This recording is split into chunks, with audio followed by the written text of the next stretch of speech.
You know what time it is. It's your boy Aquaman with another straight fire video. Main topic, DeFi. As you can see here on the screen, institutional DeFi and real world assets on the XRPL, aka the XRP ledger. We got Jazzi Cooper coming in, about to break it down for us. We're going to be commenting and chatting along when we hear certain things. So let's go ahead and tap in. But boy, is this going to be a straight fire video. Let's jump on in and tap in. My name's Jazzi. I work for Ripple. I lead the DeFi products group within RippleX. And excited to be here to talk a little bit about institutional DeFi and RWA on the XRP ledger. So just as a little bit of context before diving in, Ripple is one contributor on the XRP ledger. This is the roadmap within RippleX. This is not the roadmap for the full XRP ledger. I'm sure a lot of you, even in this room, have different projects you're working on, features you're thinking about contributing. So we're hopeful for more and merrier roadmaps in addition to this one. But today I want to talk a little bit about how we think about the XRP ledger, the features on the ledger, and how we hope to contribute to its evolution. So why are we all here? Ultimately, we're looking to create a better financial system for real people, real businesses, and real assets. So starting at the beginning, traditional finance ultimately is insufficient. That's a big reason why we're all in this room today. You look at deposit accounts, they lack transparency. If you see your savings balance there, you have no idea where that money is actually going on the back end, and no idea why interest rates are 5%, and yet you're taking home a couple basis points. So it's clearly unfair in terms of the distribution, lacks transparency. Payments are still incredibly slow to this day, so they require multi-day settlement on several intermediaries and a very poor user experience, especially if you're looking to go international. Trading as well. If you want to trade stocks, for example, depends on a very opaque and ultimately biased listing process. You guys are probably familiar with one of the main regulators of the stock exchanges and of securities in the US, and know that all of the different securities you're trading have to go through that filter in order to be traded on a public exchange. So this is definitely an outdated process. Access to credit is something that's very near and dear to a lot of us. It's a highly biased system, again, dependent on 3 credit bureaus that decide whether or not an individual is worthy of a loan based on arbitrary metrics and things that don't ultimately treat all people equally in terms of their ability to access capital, to expand their life, to grow their businesses, and so on. Investing as well, opportunity access is inadequate. How many of you can think of a sustainable way that you can get 15 to 20% yield that's not on chain? The best opportunities with reasonable risk for everyday people is limited to institutional investors or ultra wealthy that have access to these institutions that are the gatekeepers of these investment opportunities. So ultimately, we need a better process. Fintech has come onto the scene, and fintech is definitely better. It's an improvement. We now have neobanks, for example, that offer friendly user experiences that can be accessed digitally, and they offer new ways to invest. You can invest right from your mobile phone, as we've all seen with Robinhood coming on the scene. So there's definitely been an improvement in accessibility and digitization and some of the services that they offer in terms of being able to just call in and access an agent. So it's a step in the right direction, definitely. But ultimately, the fintech user-facing apps, as well as the middleware, are all still sitting on the same traditional finance banking rails. Underneath every neobank that you work with, whether it's Chime or others, there's a traditional bank, the traditional banking license that's underneath that at the bottom of the stack. So you're still using the same payment rails, the same rails that we talked about in the last slide as being ultimately insufficient. So blockchain ultimately offers a better foundation. I'm not going to go through this slide in a lot of detail, but just at a high level, if you look at the technology stack, we're taking payment rails like SWIFT, ACH, even stock exchanges as well. All of those can be folded in, replaced by blockchain networks. Intermediaries, so there's banks, clearinghouses, regulators, that becomes replaced with decentralized peer-to-peer interactions. Speed, we're taking a huge amount off of the ultimate time required for a transaction to be completed, especially if that's international. So we're going from T+3 in some cases down to instantaneous settlement. So it's a massive advantage when it comes to speed. Efficiency and access. So we're taking out a lot of the intermediaries and also allowing for 24/7 operation in terms of 9 to 5 instead of 9 to 5 and Monday through Friday, which we're limited to with TradFi. And lastly, risk holders are ultimately shifting from a lot of the institutions, consumers, towards users as well as the developers on the chain.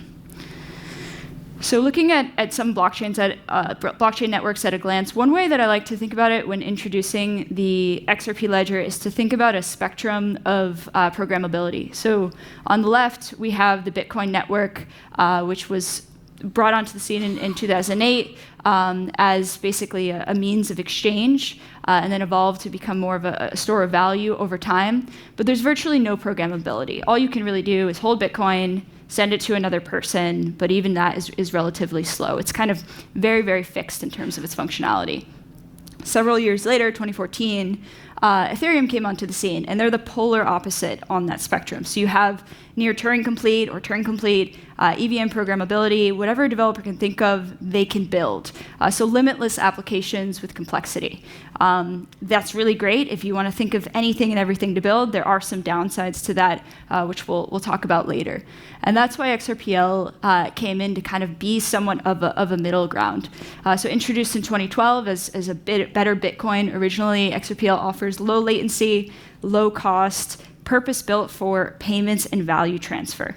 And with that is a fixed set of primitives that can unlock actually quite complex use cases. While they may not be limitless, they are incredibly robust and incredibly powerful for the use cases that are offered.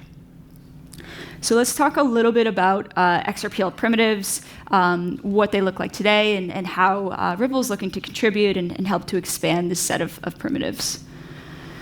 So one analogy I like to use with XRPL primitives is the periodic table. So I think there's 118 elements in the periodic table, and somehow I don't understand how everything that you see in this room, everything that you see outside was built out of those 118 elements or some combination of them.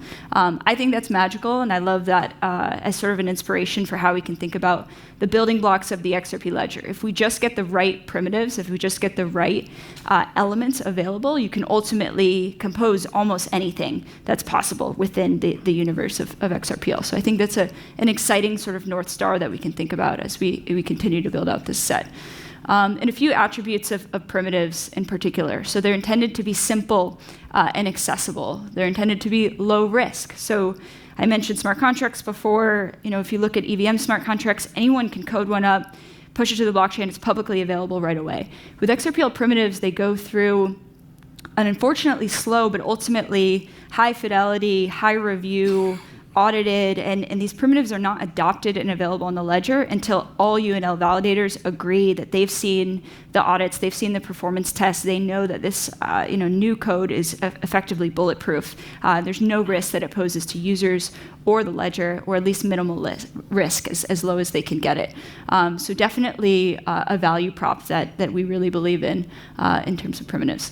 Full disintermediation. So when you have new primitives at the protocol level, that's one less level of intermediation than what you even see in a world where there's smart contracts in a virtual machine. Take NFTs, for example. We can all remember a particular NFT marketplace which decided to stop respecting royalties.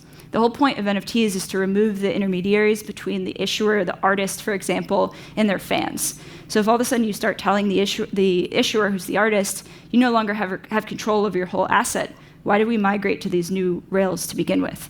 So if you look at the XRP ledger, for example, royalties are set at the protocol level. That's a feature that's baked into XLS20 NFTs, and that's not going away as long as the ledger's effectively still running. So you can trust in this full disintermediation. There are no intermediaries that can mess with the settings of your product. What I like seeing here, though, is Orchestra Finance, Sologenic, Zayman. I like seeing this here during this presentation. That makes me feel extremely confident, using Orchestra Finance, Sologenic, Zayman. I'm not too sure about Crossmark and this other project, but yeah, there's some DEXs that sit on the XRPL that I'm not seeing here at the XRP Ledger Apex, which makes me nervous. But let's go ahead and continue. Feature. And lastly, aggregated liquidity. This is a really powerful one, similar to the last point I made, but one example you can look at in this little chart at the bottom is if you think about the AMM or the DEX, all of the liquidity is aggregated. It's not siloed in smart contracts. Again, with protocols like Uniswap on EVM, you have their own versions competing with one another. You have liquidity in version 2, version 3, version 4. That's all competing and cannibalizing in terms of the ability for a user to get a price-effective trade. And that's just competition within a single protocol. Those protocols are then competing against all the other dozen-plus AMMs that are available. But on XRPL, all of that goes away, the liquidity is shared, and then these awesome applications like Orchestra, Sologenic, Crossmark, Zaman, and any other UI can create a custom user experience for their target customer and tap into that shared liquidity at the bottom. So that's a feature that we're really excited about and we think will go a long way when it comes to on-chain finance. So North Star is for institutional DeFi. So ultimately, as I mentioned, we're looking to offer a core set of financial primitives for a new financial system. That's why we're all here, to create a better financial system. We're building with real sustainable utility as a first principle. So I don't know how many of you are familiar with the tulip mania that happened. I think it started in the Netherlands, ironically, a few hundred years ago, where the price of tulips just skyrocketed. It's become this sort of representation of bubble markets. And ultimately, we can't deny there probably have been some bubbles in crypto, but ultimately, the industry is not, and it doesn't need to be, as long as we're leaning into real sustainable utility when we think about the use cases and the assets that we invest in. The third is creating foundations for compliant on-chain finance. So the same concept here. Ultimately, maybe regulators were a little bit behind at first, but regulators are catching up. And in order for institutions and enterprises and everyone ultimately in society to get involved in blockchain, it's going to have to be regulated. And so that's something that we're thinking about top of mind when starting to create new features and capabilities, is how will this be able to handle regulation so that everyone can participate. Lastly, providing infrastructure and tooling for a cohesive developer experience. So this one's obvious. We've seen the development of Web 2 tooling for developers over time. Ultimately, things like Stripe took out the need for every product developer to need to know how to use payments, for example. And we're seeing the same thing start to happen in crypto. Ideally, everyone can just focus on their business, their application, and the different pieces are handled through the proper infrastructure and tooling by third parties. So here's a view of the closest that I could think of along the periodic table of elements. So this is not comprehensive. This is kind of a high-level overview of the buckets that we're really thinking about and trying to zoom into, at least from the Ripple X perspective. So the first is tokens. So different types of token standards that are available to tokenize whatever you wish to bring onto the blockchain. Second is financial protocols. So the decentralized exchange, including the AMM and order book DEX coming together to be able to trade assets. Lending, which my colleague and friend Vito will go into a lot of detail in the next session, so definitely stick around for that. Lending protocols, starting with on-chain credit origination, with off-chain underwriting, and eventually we hope to evolve that to future versions, which include on-chain collateral and over-collateralized loans, so we can suit a number of different use cases. Compliance, so token controls like trust lines and deposit auth. These are legacy features that I'm excited for more people and more projects to learn about and lean into. I think a lot of institutions, a lot of non-XRPL natives are not aware of these really powerful features.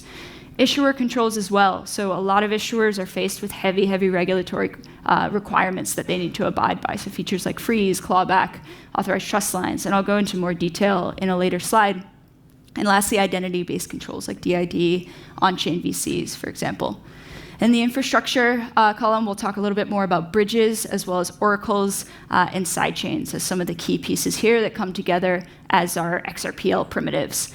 This is what this looks like today. I hope to see this evolve both through Ripple's roadmaps and all of yours over time.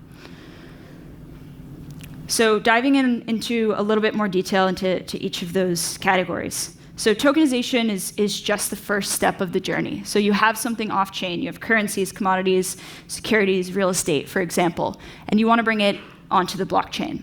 That's where tokenization comes in. So you have different vehicles that can support different off-chain assets depending on their characteristics. So fungible tokens, for example, non-fungible tokens, and as well as semi-fungible tokens, which is the MPT spec that some of you may have seen that the Ripple team and others have been working on. A lot of people, when they hear NFT, for example, they think digital art, they think a specific use case. But when we're talking about institutional DeFi, I love to broaden that and just think about what are non-fungible, non-interchangeable things. Real estate, for example, used cars, for example. No two are the same. And so ultimately, you need to use a non-fungible token standard in order to tokenize that asset. So having the right tooling here, this is what we've thought of so far. It looks comprehensive to me, but who knows? There's probably others along the line as more and more assets are tokenized. So we hope to see this continue to evolve so that issuers have the toolkit they need to bring assets on chain. Financial protocols. So this is a really exciting one. You heard David Schwartz talk a little bit yesterday about the super DEX, aggregated liquidity for better capital efficiency and usability. So the XRPL DEX has had an order book-based exchange for over 10 years now. It's a really powerful on-chain trading mechanism that isn't very widely known across crypto. Typically, when you hear DEX, you think AMM. People don't realize that the efficient systems that they actually are using for trade execution and TradFi can exist on-chain if you have an efficient enough blockchain. And the XRP ledger is exactly that. It's great for highly liquid assets. Like if you see a USD stablecoin against XRP, for example, there might be market makers involved to help bridge that order book. And it's the perfect system for efficient trade execution there. But it doesn't solve everything. So the Ripple team, in collaboration with others, released an AMM recently that increases liquidity for the long tail of token using a conservation function so that liquidity is spread across a curve. And if you have a new project that issues a token and can't afford a professional market maker, they can also have liquidity and their traders can swap tokens without a huge amount of slippage. So these systems together, which are bidirectionally integrated so that the trader doesn't need to know which system they're interacting. They just place their trade, and the ledger will do the hard work on figuring out where it ultimately needs to execute. Creates what we believe is the super DEX, is this ultimate combination of two different execution systems that can solve for any trade that's necessary. Liquidity pools also brings another advantage of creating a yield opportunity for token holders as well. So rather than using orders, when the tokens sit in a user's account off-chain, it actually takes that liquidity, puts it to work so that the token holder can earn some. Did y'all hear that? Put that liquidity to work. Put those digital assets to work so you can earn yield in these liquidity pools. Yield on their excess tokens. So that's another powerful advantage of AMM that we're really excited about. So lending protocol is another one. This one's newer, still in design stage, but it's definitely really powerful. The first version will be fixed term, interest accruing loans with off-chain underwriting, as I mentioned. All of the contract work, all of the litigation, if necessary, will occur off-chain. And there will be some risk prevention on-chain, including this first loss capital protection stream, so that the folks that are managing the account, managing the loan, actually have some skin in the game and some incentive, for the lenders to get their funds back. And Vito, like I mentioned, will go into more detail on lending. But one thing I want to mention here is this is one of the first times Ripple, at least, has started to develop protocols with a modular structure in mind. So in addition to lending protocol, you probably saw the team publish the single asset vault specification, which is really, really powerful. It's modeled loosely after the ERC 4626 vault structure on Ethereum, which, for those of you who are familiar, has a number of different really powerful use cases. So the idea is if we can create, again, primitives that are reusable in all of these different ways, you can now have level 2 staking with the same feature. You can now have escrow for IOUs, potentially. A lot of you have been looking for that feature. This could serve as an alternative to escrow. Some on Ethereum have used ERC 4626 for AMMs. for over-collateralized lending. It's one new introduction that can have dozens of different use cases. And so I encourage all the developers in this room to take a close look at that and think about how can I leverage single asset vault for my project? What can I build with this primitive? I think it's a really, really valuable one. So excited to see all the creativity that comes out of that. Compliance. So as I mentioned, on-chain compliance is incredibly important as institutions and enterprises continue to come on-chain. I'm not going to go through these in too much detail. A lot of these are legacy features. Everyone in this room, I'm sure, is familiar with trust lines, effectively spam prevention mechanism on the ledger that delivers a lot of value to all of us and not receiving excess tokens we don't want. Authorized trust lines is sort of an issuer spin on that, where you can have on-chain whitelisting effectively. If you want only KYC'd individuals to hold your token, this feature gives you that power. Deposit auth allows accounts to basically pre-authorize who can send them tokens, both XRP and IOUs, another powerful feature for institutions. Freeze and clawback are two powerful features in the ledger you can use if you're a highly regulated entity issuing a real-world asset, for example, and you need to basically remove a token from a user that isn't supposed to have it, or you're interacting with some sort of... This honestly sounds like we are ready for regulations to come. We are ready for institutions to flood in here. They already have the foundation ready to go. Legal or regulatory issue. These are powerful features that you can leverage. Decentralized identity is a newer feature still coming onto the ledger, and it offers basically an identity standard attached to an individual that decentralizes, disintermediates, and allows the individual, again, to retake control over their own identity. So last group is infrastructure. So quickly on oracles, there was an Oracle amendment proposal that went out recently. The oracles feature, it doesn't provide the price data itself. It's basically just an object on the ledger that can store data in a price asset pair format. So there's been two partners signed on that, Band Protocol as well as DIA. They're going to be two data furnishers into these on-chain objects. There could be others. I hope there are others on the ledger that serve different use cases. But ultimately, this unlocks a lot of powerful use cases. If you are using DeFi primitives and you want over-collateralized loans, you need the ability to track the price of your collateral in real time on-chain, and this is how you do that in a decentralized way. Real-world assets as well. If you're looking to track the value of a commodity on-chain and you have a complex trading strategy that needs to execute very quickly, having that data on-chain, decentralized in a way that you know is truthful becomes really powerful for those on-chain use cases. Cross-chain interoperability is another one that I'm really excited about, and this actually takes pieces from a lot of the other pieces of this presentation. So if we want to make the argument that XRPL is best in class for bringing tokens on-chain and doing value transfer and movement on top of that, so tokenization, payments, trading, borrowing and lending, if we want to be best in class at this subset of things, we shouldn't hide that. We shouldn't keep that just to ourselves. We should expose that to all the other blockchains. There might be another chain out there that is best in class at doing generative NFTs. And that's not our bread and butter, but ultimately, if you need to do value transfer, you should have easy access to those tools on the XRP ledger. And that's for cross-chain bridges and aggregators. So we've talked this conference about Axelar. There's also 38D. There's cross-chain aggregators. There's Moai Finance. Different applications that are allowing tokens and assets that exist elsewhere to be able to leverage all the value on the XRPL DEX, for example, at the click of a button.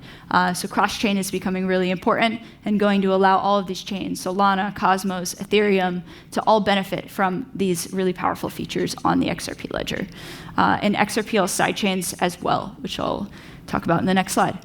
So the EVM sidechain is one sidechain we've talked about, but sidechains are ultimately limitless. The idea is basically you can have a secondary chain, whether that's based on a fork of the XRPL, whether it's based on EVMOS, whether it's EVM native. It can be a fork of really any chain, but it has some connection back to the main network and can leverage the value propositions, the tokens, and primitives of the main net very seamlessly.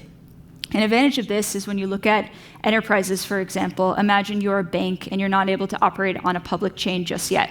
You can launch a private sidechain, and you can basically benefit from the community, from the main chain, but still be able to remain regulatory compliant with your private chain. You can set the feature set however you want. Maybe you want to disallow XLS20, but you want to allow AMMs, or vice versa. It's totally in your control. There's full feature configurability, native asset issuance, consensus configurability. Maybe for some reason you need the validator set to be this coalition of different organizations. You have full control, and it's all securely connected back to the XRP ledger. So that's a little overview of what we're working on institutional DeFi, our vision, how this can improve over time. I encourage you all to come build DeFi on the XRP ledger, whether it's at the primitive level, contributing new features, new amendments, or application level, building on top of the existing features and amendments. Welcome everyone to come build on XRPL. You can contact me here. Does anyone have any questions? Well, that's going to do it for this video, but look, the XRPL is ready for this DeFi wave. It's ready for the storm to come. And if you're not understanding DeFi just yet and you want to learn how to get those digital assets to work, well, be sure to tap into Club 28. The link will be here in the description of this video. Hundreds of members inside the club right now, moving and grooving in DeFi, earning passive income, pulling loans against their digital assets, and again, utilizing DeFi.